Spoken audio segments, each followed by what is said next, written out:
All right, beloved. Necromantic anecdotes. Thoughts upon the journey. And spots we made it on the journey. And the juxtapositions thereof. One of which, so we got access to John D, the alchemist. Right? We did, for a short period of time, after John Candy razzed me into thinking he was John D. First, he wanted to tell me he was the Candyland ghost, right? He's the Candyland ghost, right? The Dixieland ghost. And then I got another guy who was definitely actually the Dixieland ghost. But I realized it was John Candy.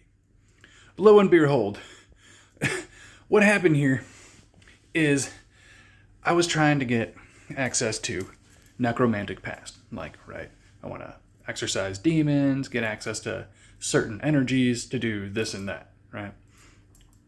My plan of clearing certain things off people.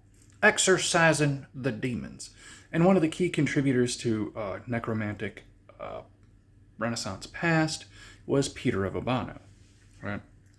And this man, through we meet divination, right, is I guess largely what he was slandered against as being a provocateur of dark arts. But really, the dude, he told me himself he's a philanderer. None of that stuff was real.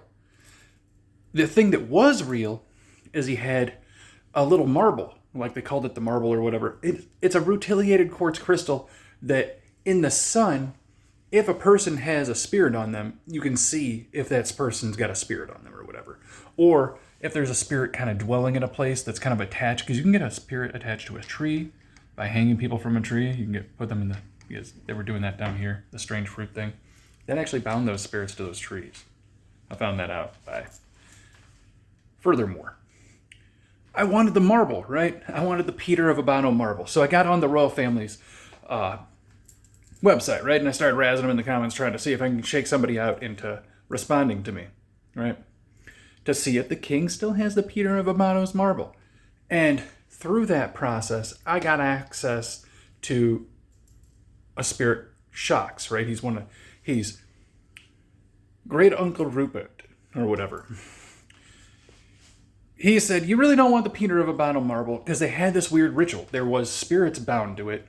The royal family used it in a ritual where the successor chief spirit male would put the Peter of Abano marble in their butt and get a spirit and be able to do all sorts of stuff that's intelligible in their society that they think's great. I don't know if it adds value in our society, but for them, that intelligence value is...